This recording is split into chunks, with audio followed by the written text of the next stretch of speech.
दोस्तों 25 मार्च 2024 सोमवार के दिन 500 वर्षों बाद एक बहुत ही दिव्य और दुर्लभ संयोग में इस साल का सबसे बड़ा चंद्र ग्रहण लगने वाला है। दोस्तों, यह चंद्र ग्रहण सभी व्यक्तियों और जीव जंतुओं पर अपना सीधा असर छोड़ेगा और यह ग्रहण सभी राशि वालों पर भी अपना प्रभाव छोड़ने वाला है। दोस्तों, वैसे तो चंद्र ग्रहण एक ऐसी महत्वपूर्ण खगोलीय घटना है, लेकिन वीडियो शुरू करने से पहले अगर आपने अभी तक हमारे चैनल को सब्सक्राइब नहीं किया है तो कृपया सब्सक्राइब करें और बेल आइकन पर क्लिक करें ताकि आपको हमारे चैनल पर अपलोड होने वाली वीडियो का अपडेट मिलती रहे। तो दोस्तों, जिसका सीधा असर रोजमर्रा के जीवन पर पड़ता है और इसलिए इस ग्रहण को लेकर अधिकांश लोग के मन में कुछ भ्रांतियां पैदा हो रही हैं। आखिर ग्रहण कितने बजे लगेगा? क्या यह भारत में दिखाई देगा? यह किस प्रकार का ग्रहण है और इसका सूतक काल मान्य होगा या नहीं? और गर्भवती महिलाओं को इस ग्रहण पर क्या सावधानियां बरतनी चाहिए और इस ग्रहण में ऐसे कौन से उपाय करने चाहिए जिससे आपकी किस्मत चमक जाएगी और आप हो जाएंगे धनवान, मालामाल। तो दोस्तों, इस बारे में सारी जानकारी लेने के लिए वीडियो को शुरू से लेकर अंत तक जरूर देखें। और अगर आप भी अपने जीवन में भगवान चंद्रदेव की कृपा और आशीर्वाद पाना चाहते हैं तो वीडियो को लाइक करके कमेंट में ओम चंद्रदेवाय नमः लिखना ना भूले। दोस्तों, साल का पहला और बड़ा चंद्र ग्रहण 25 मार्च 2024 सोमवार के दिन लगने वाला है। यह कंकड़ा कृति चंद्र ग्रहण होगा। दोस्तों, वैसे देखा जाए तो यह केवल एक खगोलीय घटना है, लेकिन धार्मिक दृष्टिकोण से देखा जाए तो राहु और केतु अपनी निजी शत्रुता को निभाने के लिए चंद्रदेव और चंद्रमा को अपना ग्रास बनाते हैं। उसे चंद्र ग्रहण या फिर चंद्र ग्रहण कहा जाता है। ज्योतिष विज्ञान में चंद्र ग्रहण की घटना को बहुत ही महत्वपूर्ण माना जाता है।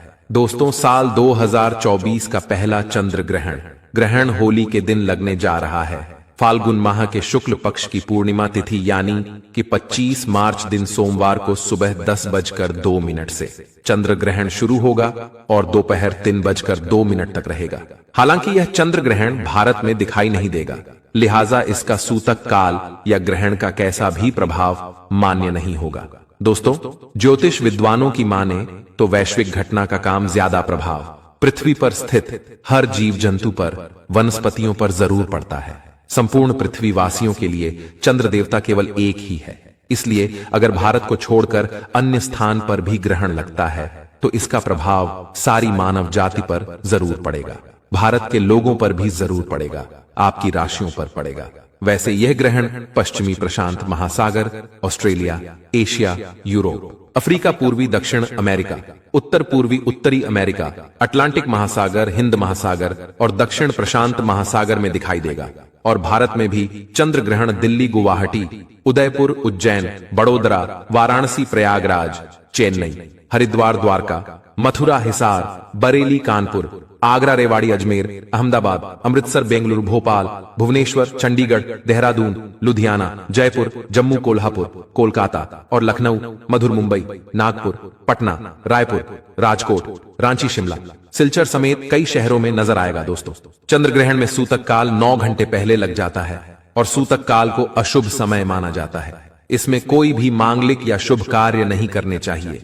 सूतक काल के दौरान बच्चे, बुजुर्ग, बीमार व्यक्ति आदि लोगों को छोड़कर बाकी लोगों को भोजन नहीं करना चाहिए। ग्रहण समापन के कुछ समय बाद ही सूतक काल समाप्त हो जाता है, तो सूतक के समय में कुछ कार्यों को करना या ना करना, इसके कुछ नियम निर्धारित किए गए हैं। इस समय शुभ कार्यों को नहीं करना चाहिए। तो सूतक काल ग्रहण के दिन शाम 4:04 से शुरू हो जाएगा, जो कि ग्रहण की समाप्ति तक चलेगा। आइए दोस्तों, अब जानते हैं कि ग्रहण के समय क्या नहीं करना चाहिए। इसे गौर से सुनिए, क्योंकि ग्रहण के समय अगर आप कुछ ऐसे कार्य करते हैं तो आपको सारी जिंदगी पछताना पड़ सकता है, आपकी उन्नति में बाधा आ सकती है। और ग्रहण के बाद कुछ ऐसे कार्य हैं जिन्हें अवश्य करना चाहिए, जिससे हमारी प्रगति बहुत ही तेजी से होती है। घोड़े की रफ्तार से हम दिन दुगनी रात चौगुनी तरक्की करते जाते हैं। पहले जानते हैं कि चंद्र ग्रहण के समय क्या ना करें। ज्योतिष शास्त्र के अनुसार ग्रहण में चंद्र के ऊपर राहु का प्रभाव बढ़ जाने से चंद्र ग्रसित हो जाता है। तो जब सूतक काल का आरंभ होता है तब से लेकर चंद्र ग्रहण की समाप्ति होने तक भगवान की मूर्तियों को स्पर्श नहीं करना चाहिए। ग्रहण के समय अपने घर के मंदिरों को बिल्कुल नहीं खोलना चाहिए। आप मंत्र जाप आदि कर सकते हैं, लेकिन अगर ग्रहण के समय घर का मंदिर खोलते हैं तो आपके घर से सुख समृद्धि चली जाएगी। जिस समय चंद्र ग्रहण चल रहा हो उस समय किसी भी सुनसान जगह पर किसी को भी जाना नहीं चाहिए। स्मशान के आसपास भी नहीं जाना चाहिए, क्योंकि इस समय नकारात्मक शक्तियां उफान पर रहती हैं। ग्रहण के दौरान इनकी शक्तियां अधिक मात्रा में बढ़ जाती, यह आपको नुकसान पहुंचा सकती है, जान जाने तक की नौबत आ सकती है। तो बेहतर है कि आप अपने घर में ही रहें। चंद्र ग्रहण के दौरान व्यक्ति को किसी नए काम की शुरुआत बिल्कुल नहीं करनी चाहिए। इस समय नकारात्मक ऊर्जा अधिक सक्रिय रहने के कारण नए काम की शुरुआत या कोई मांगलिक कार्य बिल्कुल नहीं करना चाहिए।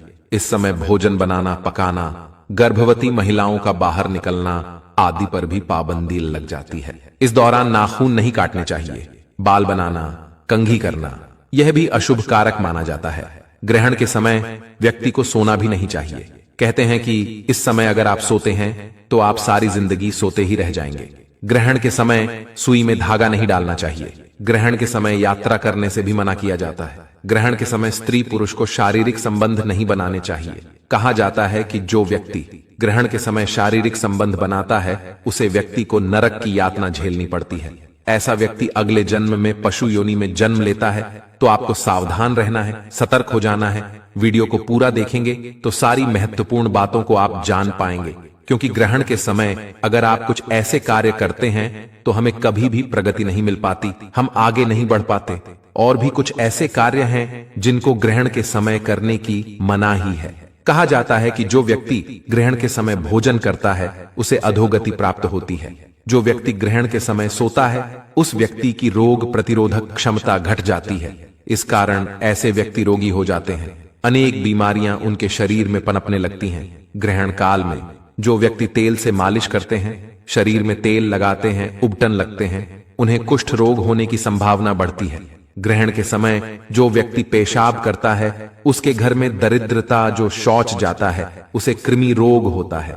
ऐसे व्यक्ति को कीटक योनि में जाना पड़ता है। यह सारी हमारे शास्त्रों में स्पष्ट लिखी बातें हैं। दोस्तों, ग्रहण के दौरान सीधे चंद्रदेव को देखने से बचना चाहिए। देखना ही चाहते हैं तो सीधे आंखों से देखने के बजाय आप काला चश्मा लगा सकते हैं या फिर एक्सरे की फिल्म सामने पकड़कर देख सकते हैं, लेकिन बेहतर होगा कि आप ग्रहण को ना देखें। अब जानते हैं ग्रहण के बाद क्या करें जिससे हमारी उन्नति हो, हम धनवान बने, गुणवान बने, हमारे जीवन में ज्यादा से ज्यादा बरकत आए। तो अभी तक कमेंट बॉक्स में ओम नमः शिवाय नहीं लिखा है तो जरूर लिख दें, क्योंकि दोस्तों बाबा भोले भंडारी ही एक ऐसे हैं जो कलयुग में साक्षात जीवित मात्र है। वही ग्रहण के कुप्रभाव को दूर करेंगे और हमारे जीवन को सुख में बना देंगे। दोस्तों, ग्रहण के बाद स्नान जरूर करना चाहिए। शुभ पवित्र नदी जैसे गंगा, यमुना, गोदावरी, जिन्हें पवित्र नदियां कहा गया है, उनमें स्नान जरूर करना चाहिए। संभव ना हो तो आप अपने घर में गंगा जल की 4 से 5 बूंदे नहाने के पानी में डालकर स्नान कर सकते हैं। इससे भी आपको पवित्र नदी में स्नान करने के समान ही पूर्ण फल की प्राप्ति होगी। ग्रहण समाप्ति के बाद आप घर में ताजा भोजन बनाएं और ऐसा ताजा भोजन ही ग्रहण करें। उससे पहले ग्रहण के बाद दान पुण्य जरूर करना चाहिए। ऐसे दान से मिलने वाला पुण्य अक्षत माना जाता है, न समाप्त होने वाला पुण्य मिल जाता है। ऐसे दानी व्यक्ति कभी भी जीवन में निर्धन नहीं होते। जरूरी नहीं है कि हजारों लाखों रुपए का दान करें। जो भी आपसे बन पड़े, चाहे आप 1 भी रुपया किसी को दान में दें, लेकिन दान जरूर करें। और ग्रहण के बाद पितरों के नियमित पीपल के नीचे दीपक जरूर जला दें, तिल का दान करें। कहते हैं जब ग्रहण लगता है तो पितरों को भी काफी कष्ट होते हैं, तो पितरों के निमित्त यह जरूर करें। ग्रहण के बाद मंदिरों की साफ सफाई जरूर करें, मूर्तियों को स्नान कराए, नहला कर साफ वस्त्र से पोंछ दें। दोस्तों, ग्रहण के समय कुछ ऐसे कार्य हैं जिन्हें हमें जरूर करना चाहिए। इससे हम ग्रहण के दुष्प्रभाव से बचे रहते हैं। ग्रहण के समय जो व्यक्ति हनुमान चालीसा का पाठ करते हैं, बजरंग बाण का पाठ करते हैं, शिव जी के महामृत्युंजय मंत्र का जाप करते हैं, तो ऐसे व्यक्ति के ऊपर हनुमान जी महाराज की हमेशा कृपा बनी रहती है, भगवान शंकर जी की कृपा बनी रहती है। अगर आप हनुमान चालीसा का पाठ करते हैं तो क्रूर ग्रह राहु केतु जो ग्रहण लगाते हैं वह आपका बाल भी बांका नहीं कर पाएगा। आप बजरंग बाण का पाठ करते हैं। ग्रहण के समय में तो आपके जो भी शत्रु अनावश्यक आपको परेशान करते हैं उनके जीवन में ग्रहण लग जाएगा, उनका पतन हो जाएगा।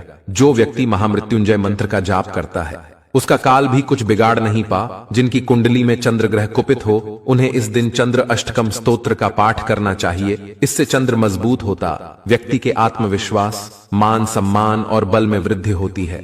तो ग्रहण के समय इस प्रकार के शक्तिशाली मंत्रों का जाप जरूर करना चाहिए। और अगर किसी मंत्र को सिद्ध करना चाहते हैं, लंबे समय से अगर मंत्र सिद्ध नहीं हो पा रहा है, जैसे आपको गुरु मंत्र मिला है, इष्ट मंत्र मिला है, तो उस मंत्र का जाप जरूर करें। ग्रहण के समय में जपे हुए मंत्र अति शीघ्र सिद्ध हो जाते हैं, तत्काल प्रभाव दिखाना शुरू कर देते हैं। अब अगर आपने ग्रहण लगने से पहले खाना बनाकर रखा है तो उसका क्या करें? तो कुछ तुलसी के पत्ते पहले ही तोड़ कर रखें या गिरे हुए पत्ते भी आप इस्तेमाल कर सकते हैं। तो ऐसे खाने में 4 से 5 तुलसी के पत्ते ग्रहण से पहले डालकर रखें। ऐसा भोजन दूषित नहीं माना जाता। थोड़ा सा गंगा जल छिड़क दें, फिर उस भोजन को आप खा सकते हैं या फिर ऐसे भोजन को नदी में विसर्जित कर दें या किसी पशु को खिला सकते हैं। इसे पाप नहीं माना जाता। आइए दोस्तों, अब आपको बताते हैं उन 6 राशियों के बारे में जिनकी इस चंद्र ग्रहण से लॉटरी लगने वाली है और उनकी किस्मत चमकने वाली है। तो दोस्तों, चंद्र ग्रहण में जो सबसे पहली राशि आती है वो है यहाँ पर वृषभ राशि। दोस्तों, वृषभ राशि वाले जातकों की अगर बात करें तो यह उनके लिए बहुत ही महत्वपूर्ण ग्रहण रहने वाला है। यह चंद्र ग्रहण वृषभ राशि वालों के लिए शुभ परिणाम लेकर आएगा। यह चंद्र ग्रहण आपके धन को बढ़ा सकता है। चंद्र ग्रहण में आपको कुछ सावधानियां भी बरतनी है। चंद्र ग्रहण के प्रभाव से आपको नए नए अवसर प्राप्त होंगे और किसी जॉब के लिए किया गया प्रयास आपको सफलता दिला सकता है। वृषभ राशि वाले जातकों के लिए यह समय बेहतरीन साबित होगा। सामाजिक स्थिति मजबूत होगी, लोगों से आपका मेल मिलाप बढ़ेगा, लोकप्रियता आपकी बढ़ेगी, लोगों को प्रति आपको खुशियां प्राप्त होंगी, साथ ही साथ सही योग भी प्राप्त होगा। अगली जो राशि आती है वह है कन्या राशि। कन्या राशि के जातकों को बैंक से लोन मिल सकता है। साथ ही आप अपने स्वास्थ्य का विशेष ध्यान रखें। और दोस्तों, अचानक से आपको नए नए धन के स्रोत नजर आ सकते हैं। आपकी जमीन जायदाद से जुड़े मामले से फैसला आपके पक्ष में आएगा। आपकी आर्थिक स्थिति कन्या राशि वाले जात को मजबूत होने वाली है। राजनीति से जुड़े लोगों को बहुत लाभ होने वाला है। उच्च पद के प्रति हो सकती है और आपको किसी पार्टी में प्रशंसा प्राप्त होगी। साथ ही साथ नई जिम्मेदारियां भी तो दोस्तों मिलते हैं। नेक्स्ट वीडियो में आप सभी का दिल से धन्यवाद।